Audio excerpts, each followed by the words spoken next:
Welcome back to The Wandering Naturalist. My name is Brandon, he, him. And this is Angela, she, her. In our last episode, we had an amazing interview with Angie Gupta, forestry extension professor and educator at the University of Minnesota, and discussing what her experience has been like as a forester. Today, we are excited to look into talking about authentic representation as we talk to our next guest, Mary Montes. Mary, can you introduce yourself for us? Yes, aloha everyone. So my name is Mary Kim Montes. I came across Mary. We have Conservation Corps Minnesota and Iowa crews, and ever since I've been invasive, have worked very closely with them. And I really have been just wanting someone from Conservation Corps to come and speak on that experience. And so I was sleuthing on the website, and Mary, that video you did just blew me away. And right away, I was like, I have to find her. And it took me a little bit. I think finally on LinkedIn is where I found you and messaged you.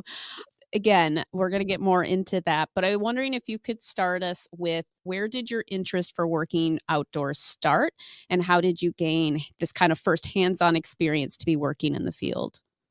Yeah, I was a pretty nerdy kid. I'm still pretty nerdy, but It never goes away. I kind of grew up always being a part of the outdoors. And I do truly believe that kind of is what led me to such a strong connection to want to pursue that in my adult life. And so I actually went to school and got my marine science degree. So not very relevant here in Minnesota, but that is just something that I pursued into my adulthood from childhood. And so I kind of got into working outdoors as soon as I was in college. I started my hands-on experience. And where did you go to college? I went to the University of Hawaii at University of Hawaii at Hilo, so Hilo. That is where I got my degree, and my school was very it's hands-on. I was out in the field my second week on a Hawaiian monk seal call. So I was out, I was just kind of thrown in the field like, all right, you're free. Okay, you're gonna go help with this community call. There's a Hawaiian monk seal, and you just gotta, educate the public. And I was like, oh, all right, yeah, sure.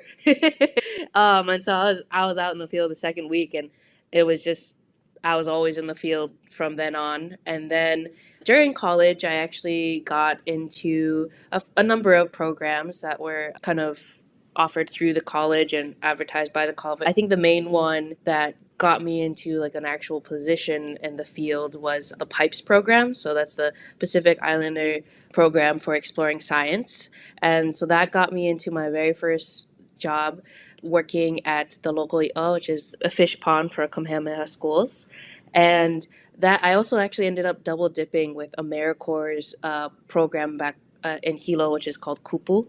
And yeah, that from there I was just like, yeah, I can never work indoors ever again. Well, it sounds like you were really fortunate to have this exposure. Like, it's almost embedded in that college and that culture, and it's just it's great to hear that, because I feel like it wasn't the same for, not everyone knows it right away, right? Like, they don't get that hands-on for it to click, that access piece.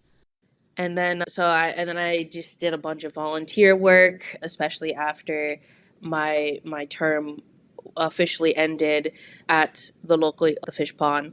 I ended up just volunteering because I loved it so much. And then when I came here to Minnesota, I knew that I wanted to work in the outdoors. And I remember from childhood going to the state fair and that there was a DNR building there. And I was always obsessed with the fish pond. Wonder why.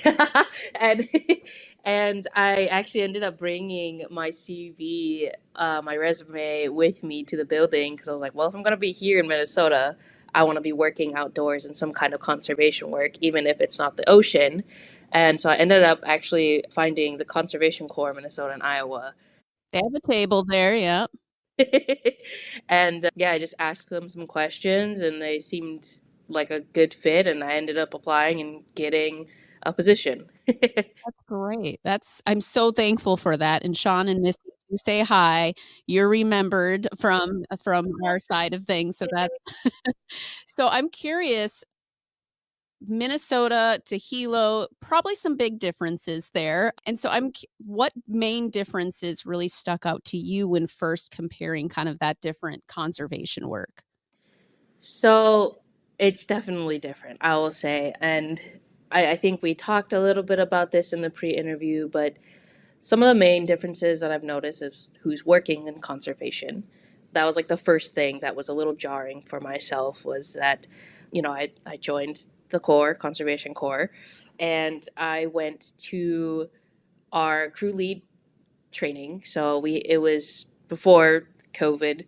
So we were all doing in-person training, and this training was for all of the crew leaders for North, Central, and South Minnesota. And I walked up into the room, and I was the only crew lead of color in that room. Mm-hmm. And that was a little jarring to me. I was like, whoa. And, it's very different. And Hilo is like, when you do conservation work there, it's like the people from the land are doing the conservation work and natural resource work. And so it was just I was just like, whoa, what's going on here? And so that was, I think, the very first thing that I noticed. And then second was just like the relationship to the land when we're doing work. So when we do conservation work, natural resource work, and Hilo, it's a different type of relationship. We actually often, like most of the time, we are asking permission to even be on the land in the first place. And so, and when I say that, I mean from the land itself.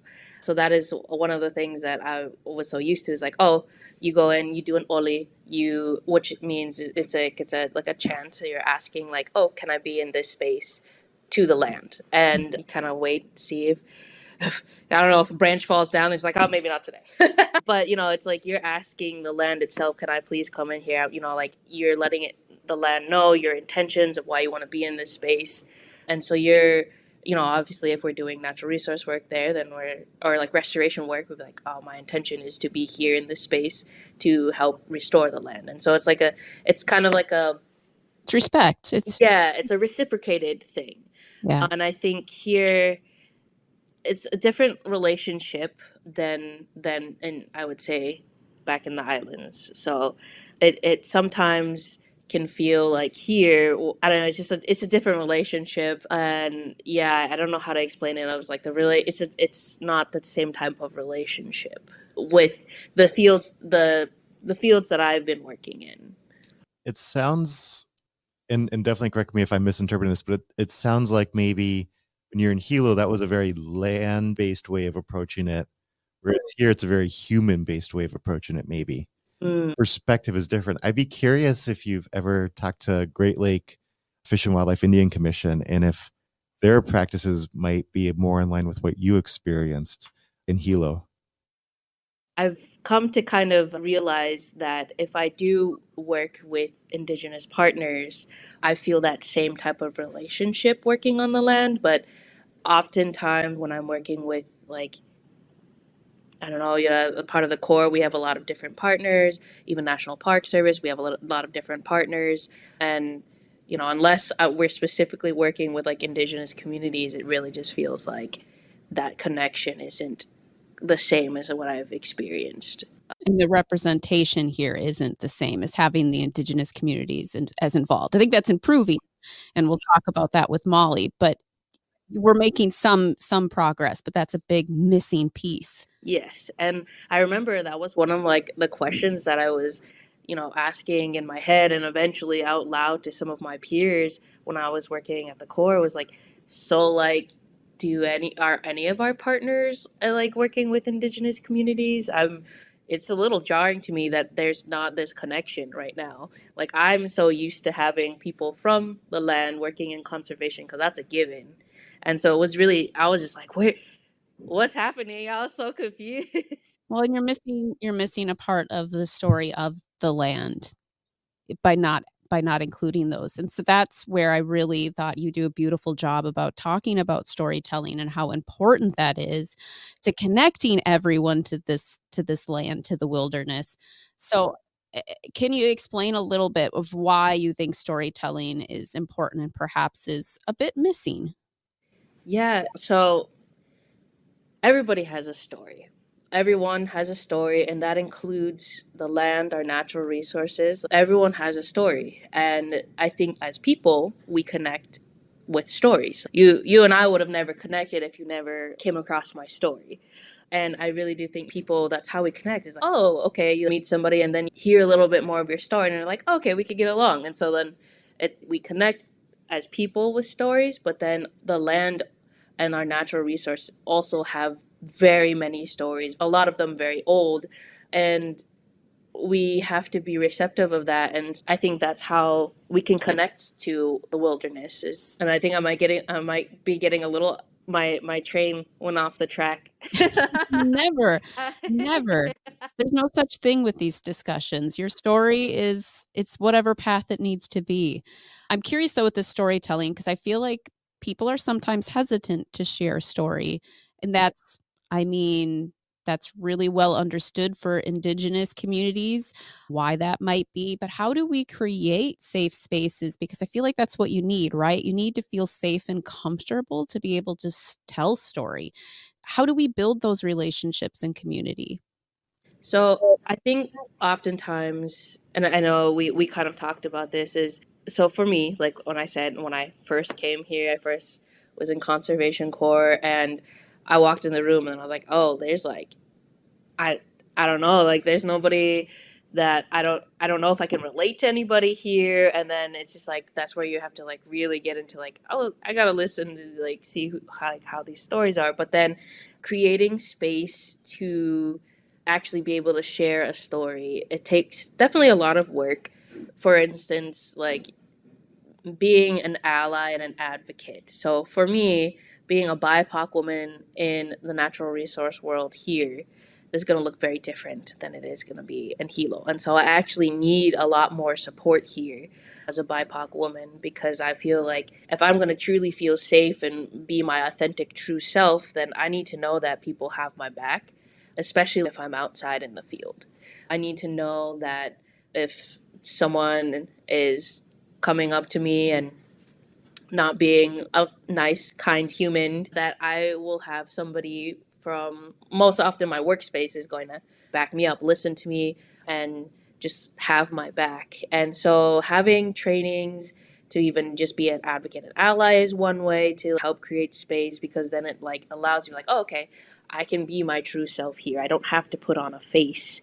I don't have to code switch. And I definitely have found myself code switching quite often here, is speak my proper English and try as much not to have an accent if a member of the public is making assumptions about me or something. And in that, being allies and advocates is just like creating space for like for us. For when I mean us, I mean for everybody. It's like create space for our all of our voices to be heard and acknowledged and validated. You brought up the authentic representation, and I thought that was something that I really took from our talk together that made me think and ponder on it a lot because, again, I think Brandon and I, we tried really hard to do this through the podcast, and we talked about, like, not tokenizing, Yes. right? And what that means, being really hyper aware. And I've been reading more after this too about like imposter syndrome. Because then I started in that deep dive too of like we see this especially with marginalized groups that they can feel this imposter syndrome to step into leadership roles. The damage of like a lot of those statements where it can be like one of the guys, like I get that all the time, like yo, it's just like you're like one of the guys, and that's actually really damaging. Yes. Yeah. So can you talk a little bit more about that authentic representation and what it means to you? Yeah. And so to be my authentic self in the natural resource world here, I think I am hyper aware of my appearance. I am hyper aware that I am a BIPOC woman, and there are times where I have felt unsafe in the field because of that. But then also knowing that I'm a BIPOC woman in the field, and then I started getting more leadership roles. I became hyper aware of that because in my head at first I was like, I'm a crew lead, or like I'm field specialist, or I'm park ranger. I was like, I didn't really think about it until I had other younger crew members coming up to me. Like, I remember the day I had a crew member come up to me I was basically just like, thank you for blazing the trail for us. And I was like, whoa, I didn't Yeah, even think of reality myself check. like that. But then I realized I'm in a leadership role right now. I am creating the space for those after me to be in these spaces. And so it became then my role now. Like I have to make sure that I can be present, not tokenize myself, but actually be present genuinely in these spaces so that others can follow. And that's been hard because we talk about storytelling. Tell me your story. What's your story? Let's talk story.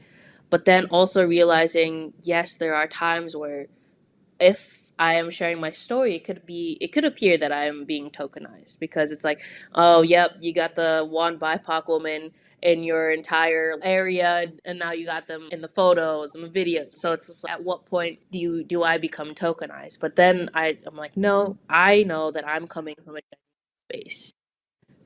Either here in the conclusion, we might have to define what imposter syndrome is. Oh yeah. Just because I've been surprised, but there's a lot of people I've talked to that have never heard of imposter syndrome. Mm. It came up in like almost all our conversations with the pre-interviews, and then I started like doing some reflecting and wanting to think on it. And I was really reading some interesting articles that talked about like the damage imposter syndrome can do, that it's often almost used as like an excuse for the bias that are put towards marginalized groups. Like, oh, it's your fault because you're the one with imposter syndrome, Right. instead of addressing the very things that create us feeling that way. Yeah. Like, yes, I see that aspect of it now. Imposter syndrome is a terrible thing. I think it's high performing people who are very emotionally aware really feel it strongly. Yeah. I think sometimes you don't even realize that's what you're feeling. And you don't realize that's the effect of it. It wasn't until one of my field mentors pointed it out. I think you have imposter syndrome. And I was like, well, I didn't even realize that was what was happening. And then, like you said, Angela, but instead of blaming, like, oh, you have imposter syndrome, so you got to figure it out, this field mentor was actually able to, what can I do to help you? Yeah. So it's taking it off of you, like that's your feeling, but it's on us. It's on the community, on your work team, on everyone to make sure we're not placing those bias. right. And so it was like what can I do to make you feel like you don't have to feel like this? Because and then there was like, I know you belong here because I've seen your work. So Yeah. what can I do to make you feel like you belong here? Yeah, and it's just this the self-doubt, and it's hard sometimes to feel like when that someone told you you were blazing a path that shocked you. Right.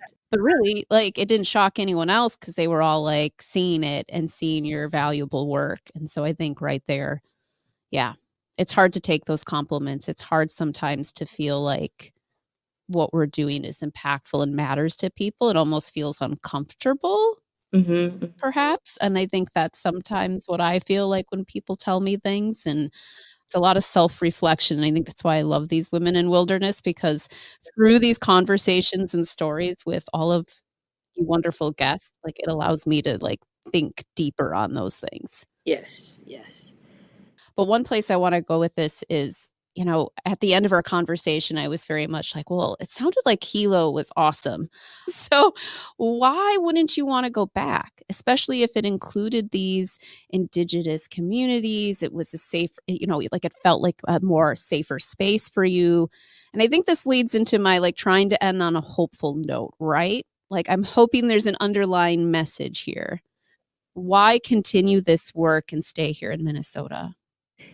It's something that I actually took a while to realize why, because I know I wanted to toss in being a BIPOC woman in this field can be exhausting, especially when you are trying to have that authentic representation.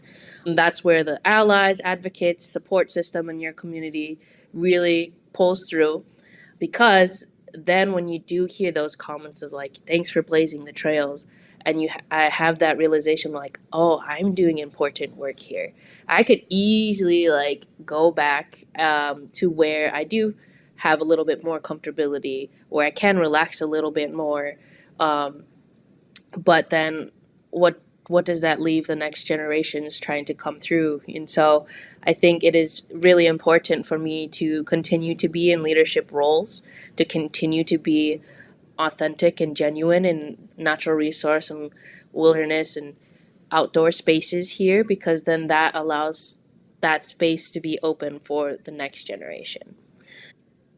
And I didn't realize that that was what I was doing when I continued on in leadership roles. And so I think that is why I continue to be doing what I do, is so that I can help create that space for the next generation. And you're doing it. I'm seeing it with CCM. Like, it's happening. I think it's at a very exciting time. So I think your work is so important, and I'm just so thankful for finding your video clip and for our I hope our paths can continue to find a way to cross. Anything you wanna leave for, like, encouragement for how and why everyone should come talk story? I don't know. I think, it just, when you share your story, it there's just a deeper connection. And then when you have that connection with people, just knowing that you can also make that connection to the outdoor world and to nature, then I don't know, I really feel like relationship building is in all aspects of that. If you work outdoors, not only are you connecting with people, but you are connecting with the land. Yeah, you're building relationship.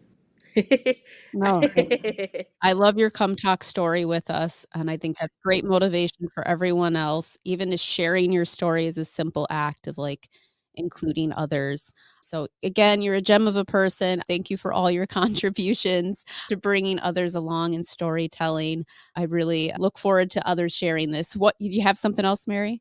You said something that reminded me of something that I realized too, is that when we share our stories and we connect, then everybody is coming along for the ride. Yeah. Yeah. So then everybody's stories are coming with me. At least that's what, for me, that's what it is. It's like when you share your story with me, then I'll be like, your story's coming with me. You're now part of me, like, because now you've shared your story with me, then like we're connected. Yeah. So like everybody's stories are coming along for the ride. Yeah, and everyone here that's been listening to the podcast, they're coming along whether they wanted to or not. They're part of the story. Well, thank you again, and don't miss, next we are joined by Molly Tranel Nelson with the Minnesota DNR to talk prescribed fire, bison, and restoring what was lost.